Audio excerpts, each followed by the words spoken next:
On a clear yet biting cold morning, when the world usually seemed painted in a fragile gold, full of silent, untapped potential, something occurred that would ultimately flip a single father's existence completely upside down. It began with a sharp, unexpected, almost impatient rap, echoing hollowly down the frayed hallway of a roadside hotel. It was a knock that broke the weary pattern of his perpetually hopeless days. A knock that sounded as if destiny itself had suddenly remembered his name. But before the latch clicked, before he could grasp the monumental significance of that precise moment, he muttered words that would later haunt him. It must be another prank, and he had absolutely no idea that the man standing on the other side, a smiling stranger, was poised to change everything. If you believe people deserve a second chance, please like, comment, share, and subscribe to Historia Viber to inspire more hearts every day. The day had begun like hundreds before it. Riven Colder, a 34-year-old single father, his eyes tired and his heart scarred by too many relentless storms, was stationed behind the counter of the old motel reception desk, mechanically shuffling through worn reservation cards. His faded light denim shirt was still slightly damp from the manual wash he'd performed that morning, and the faint scent of cheap, bulk-bought detergent clung to him. The early sun strained through the dusty Venetian blinds behind him, cutting the dingy lobby into stark, uneven stripes of light and shadow. His daughter, young Ran, a 7-year-old girl with extraordinarily bright eyes, a messy ponytail, and pink sneakers several sizes too large for her tiny feet, was sitting on the concrete curb just outside the glass entrance door. She was absorbed in sketching furiously in a crumpled notebook as she waited patiently for the school bus to arrive. The motel was nearly deserted now, as it was every weekday after the majority of the passing highway travelers had departed. His long-stay residents, mostly struggling construction workers and a few quiet retirees, kept strictly to themselves. The owner, a man Riven rarely saw, had all but ceased investing in maintenance or repairs years ago. So, Riven performed every job he could, scrubbing floors, gluing down peeling wallpaper, replacing threadbare linens in rooms that hadn't seen a decent decade, and forcing a smile for the handful of customers, even when raw exhaustion threatened to drag him under.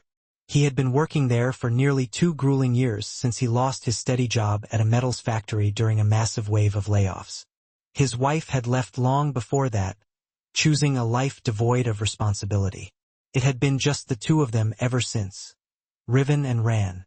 The fateful knock that morning happened precisely as he was trying to calculate if he had enough cash left over for Ran's required school art supplies. He already knew the answer. Probably not. Life always seemed to sit just slightly out of reach. When he cautiously opened the motel door, there stood a clean-cut, sharply dressed delivery courier holding a crisp, white envelope. "Someone sent this for you," he stated briskly. "They said it was urgent." The young man hurried away, leaving Riven staring at the sealed, ivory-colored paper, gripping it as if it were mislabeled, obviously intended for someone else entirely. Inside, there was a single printed message. "Deluxe room 12 booked. Special guest arriving today. Please be prepared."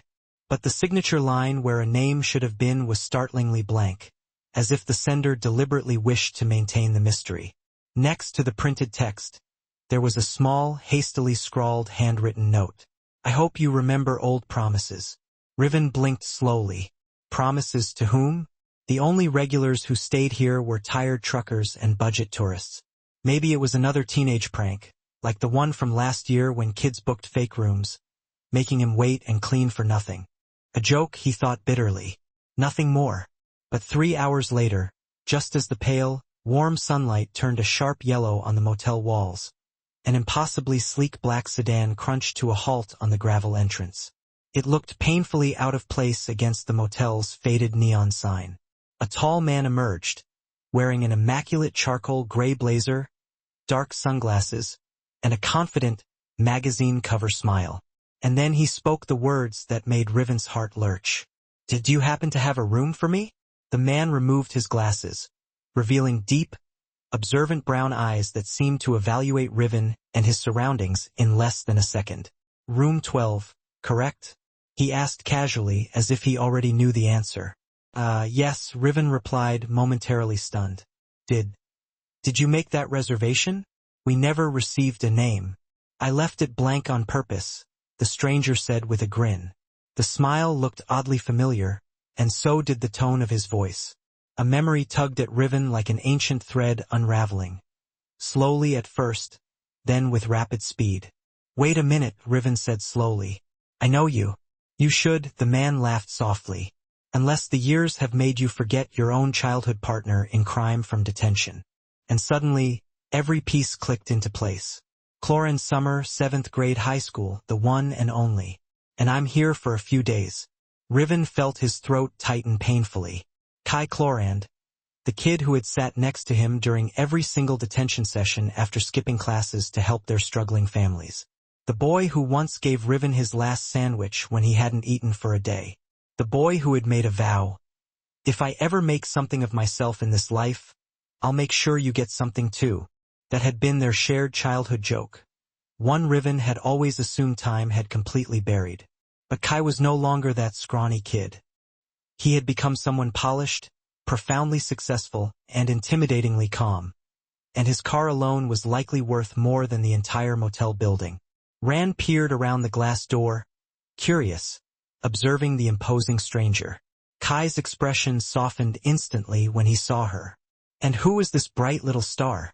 My daughter, Riven said, a slight flush warming his cheeks. Kai knelt down to her level, offering a genuine smile. Pleased to meet you, Ran. I'm an old friend of your dad's. Ran nodded shyly. For a split second, Riven saw something raw flicker across Kai's face. Surprise? Perhaps admiration. Maybe even a touch of sorrow for having missed years of his friend's life. Then Kai straightened up and clapped his hands together. Well, I'm starving, and I remember you used to make the best grilled cheese sandwiches using that old vending machine griddle. Riven laughed, the sound rusty. I can try, but don't blame me if they're worse than they were in high school. While Riven was busy preparing an improvised lunch in the cramped staff kitchen, Kai wandered through the lobby as if conducting an inspection. Not critically, but with genuine, quiet curiosity. You work here full-time? Yes. You manage everything yourself? Pretty much. Where's the owner? He almost never shows up anymore. Kai paused, considering this. And business is slow. What about your old factory job? Riven stiffened slightly. It closed down 2 years ago. Kai didn't speak for a long moment, but the silence wasn't empty. It was heavy, as if he were meticulously gathering pieces of a long-lost puzzle. Later that day, after settling into room 12, Kai insisted on taking Riven and ran out for lunch. They sat at a small nearby cafe, the afternoon sun pleasantly warming their table. Ran giggled freely as Kai told ridiculous, silly jokes. And for the first time in many months, Riven felt the tight knot of tension in his shoulders slowly begin to melt away. Kai revealed that he now headed a major technology firm, Loron Innovations. A name Riven had heard in the business news but had never connected to the mischievous boy who once superglued pom-poms to the principal's chair during school spirit week. So you're a CEO now? Yes, Kai replied with a humble shrug. We grow up fast. I travel a lot, too much in fact. Why did you come here? You could be anywhere in the world. Kai leaned back, studying Riven carefully. Because I needed to find something that mattered. And perhaps I wanted to finally keep an ancient promise, too. Over the next 2 days, Kai observed everything. He watched how Riven cleaned the rooms until they gleamed, how he repaired the broken door latches, how he patiently helped the few demanding customers, and how he only paused his constant labor to check Rand's homework.